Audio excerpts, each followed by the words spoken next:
You ensure that every information you put in is accurate. Please do not lie. Do not lie. Your details are everywhere on the web. Trust me. So like, if you lie, you'll be caught. So I choke you down just like a pill. Hi guys, hello, welcome back to the channel. If this is the first time here, you're definitely welcome. My name is Toslamgt. It's Toslamgt with the Tesla. Hey. So on today's video, I'm going to be telling you guys how to apply for the Schengen visa, the process, how it went for me, mistakes to avoid, tips on how to go about the whole process. Basically, I'm just going to give you guys the step-by-step procedure for application. Firstly, I'd like to give a shout out to the sponsors of today's video.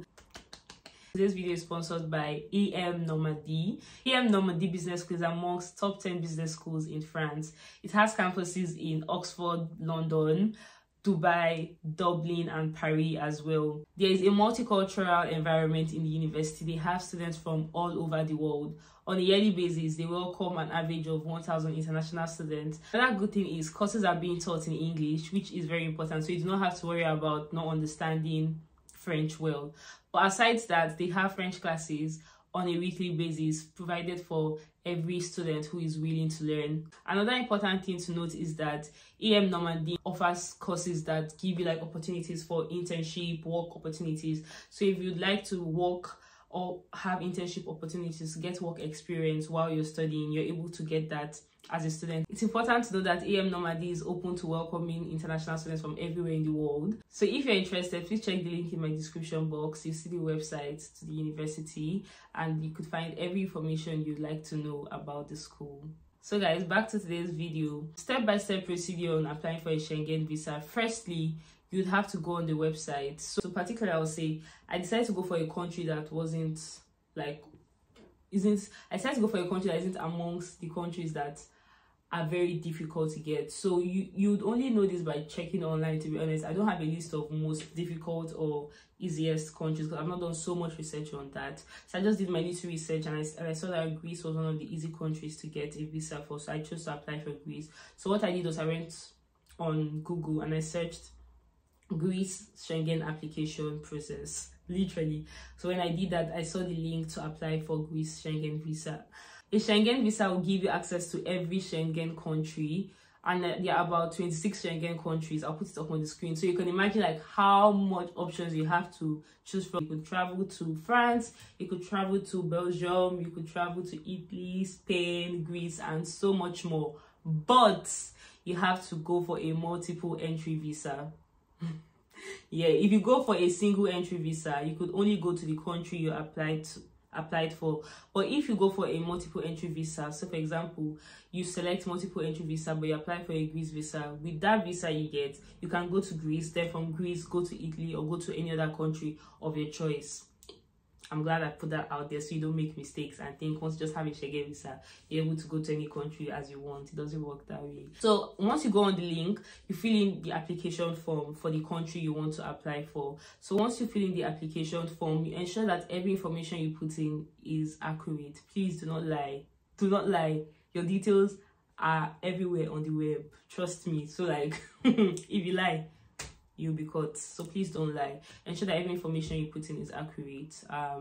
The next thing I'll say is after filling the form, you have to ensure that you save the form and print it out. Then you also pick your appointment date. So for somewhere like Greece, when I applied, the next appointment date was literally the next week. But some countries that are really difficult, you will even see sometimes you will even see appointment date, or sometimes you see the next appointment date to be like a month away. But one hack is you can check every morning, because like what I heard is some people change, so they can update it on a daily basis. So today you might check and you won't see a date for next week, but you might check tomorrow and be lucky to actually see a date for next week. So ensure that you're checking on a daily basis and ensure that you also plan early. In case it's a country that has so many applicants, ensure that you apply early. For every country you're going to, they have a checklist, so ensure that you look through the checklist for that country. So you search, for example, if it's Italy, check Italy Schengen visa checklist. You'd see it come up online. Then you can be ensuring that everything on the checklist you have handy. So the first thing I'll say is for all the documents you require, first and foremost, I'll say travel insurance. You can't travel without the travel insurance. If you don't have a travel insurance, you won't be able to travel. So when I did my Greece application, after applying online and selecting an appointment date. And also ensure that the letter you get for your appointment, you print it out, because you will need that as evidence when you go for your interview. Ensure that documents that have originals, go with the original document, while the every other document you have, you should go with photocopies of them. Very necessary. If you don't go with the photocopy at the appointment or whether at the interview location, there would be a photocopy machine, but you have to pay for that, and it will be like more hectic to be waiting because there'll be a lot of people. So I always advise you do all of these before going for your interview to save yourself time and stress. So for your travel insurance, the travel insurance is like an insurance for you when you travel. Basically, that's really what it is. So ensure that you go for one that has COVID included in the insurance, and also ensure that the travel insurance you go for covers all Schengen countries and nothing less than £30,000 per year, or is it 30,000 euros? I'm not sure, but I think it's 30,000 euros. But just ensure that when you're applying, you check the checklist of the country. Then you say, I'm going to put a sample of a checklist up here on the screen so you see what it looks like. But most countries will say nothing less than 30,000 euros coverage should be on the travel insurance. A website that you can use to apply for your travel insurance is StaySure. I didn't use StaySure for my own application, and I regret not using StaySure because I didn't know about it then. But now I know about StaySure. For my next Schengen application, I'm definitely going to use StaySure because from what I saw, it's cheaper. So the travel insurance I got for only the number of days I was traveling for. So I was like about I think I got a 4 days travel insurance, if I'm not mistaken. Also, another mistake I made I wouldn't want you guys to make is when you're making your application for your travel insurance, don't get a travel insurance for only the number of days you're going. That was a mistake I made. So I got a 1 month Schengen visa as opposed to getting like 3 months Schengen visa or even more, dependent. I think for the first time mostly people get 3 months. I think subsequently you can now get 6 months Schengen visa. So if you get a travel insurance for just the number of days you're traveling, it's much more expensive, and to be honest, it doesn't save costs. So I'll advise that if you want to get a longer Schengen visa for about 3 months, you should get a travel insurance for 1 year. The longer your travel insurance, the higher the chances of you getting a longer Schengen visa, basically. So after getting your travel insurance, the next document I would say you should get is have your passport at hand. Ensure that your passport has at least 90 days before expiry. For your passport, you need at least 90 days, 3 months before it expires. Do you understand? So you have to ensure that when you're traveling, you still have 3 months space before your passport should expire, even though there are chances of you getting denied. Yeah, and also your biometric residence permit, you have to ensure that it doesn't expire to within this period. You should also know that for every application there's an application fee, but they differ depending on the country. What might add to the price? For mine, I had to pay 100 and something pounds, so it was my application fee and delivery, because I did my interview at Manchester, so I had to apply for the courier services for them to deliver it to me in Wolverhampton. Most of the interview offices are in London, then a few are in Manchester, then drops like think I'm in Birmingham. The only one I know in Birmingham is the Amsterdam, Netherlands. For every other country I know, it's in London. Every country is in London for sure. The next document I'll say you need is, as a student, you need your proof of enrollment to show that you're a student of this university and you have strong ties to this university. So that just shows that no matter what, you're definitely going to go back to school. And it has to be a letter from the university directly showing that you're a student of the university. But if you are not a student and you're an employed person, then you need to get a letter of objection from your employer stating your employment date and prove that you are working with them. Next document I would say is you need your bank statement. The bank statement has to be dated for 3 months. So how they usually calculate, like if you're thinking how much should I have in my account, how they usually calculate, it really depends on the country. But for most countries, they say about 40 to 50 pounds per day. You should, rough estimate of what you would spend per day will be about 40 to 50 pounds. So say you're staying for 5 days, you should have about maybe 250 pounds. But if you ask me, I would say just try and have at least 700 pounds in your account. I mean, it's not necessary, but just to be on the safe side, you have to factor in your accommodation, your feeding and all of that.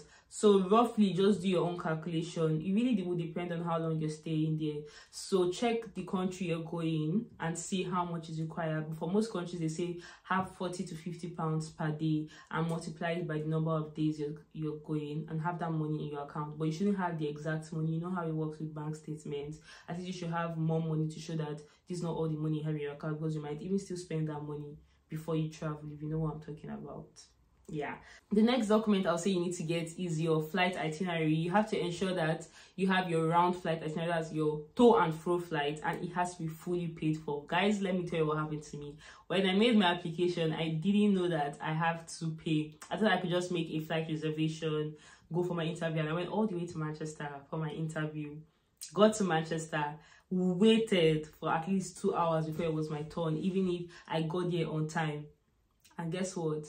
While I was showing them my document, next they said, okay, flight ticket. I showed them flight ticket. I was like, no, this is a reservation. I'm sorry, we can't. I was like, okay, how do I pay for the ticket right now, please? They're like, no, you have to go back and come book for another appointment date and come back. And I was like, oh my God. After transporting myself to Manchester. Anyway, that's one of those mistakes I don't want you guys making when you make your own application. So you have to ensure that the flight ticket is fully paid for. That's a round trip. Next document you need is, and it has to be printed, and you have to show them at the interview.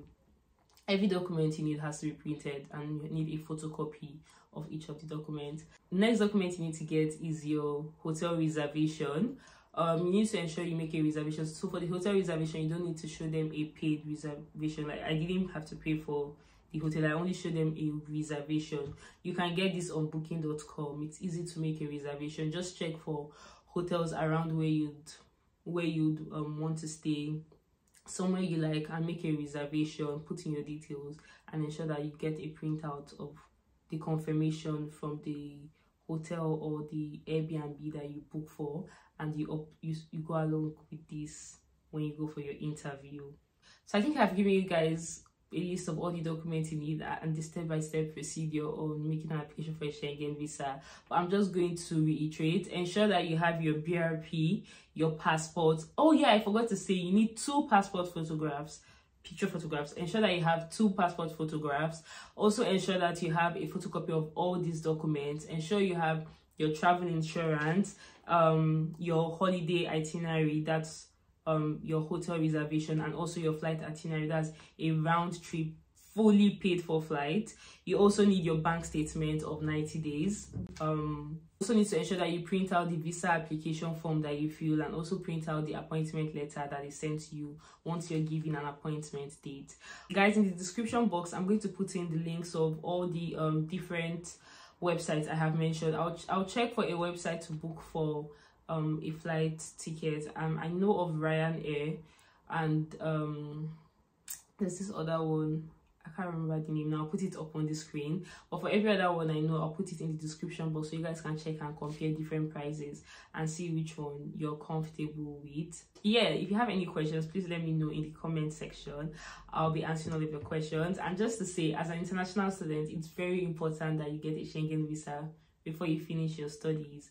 It's almost difficult for you to get rejected as far as you follow all the necessary steps, check the checklist well of the country you're going to ensure that you meet every required step that they've written on the checklist, so you don't have to go there and get turned around, and so you can get your visa in peace.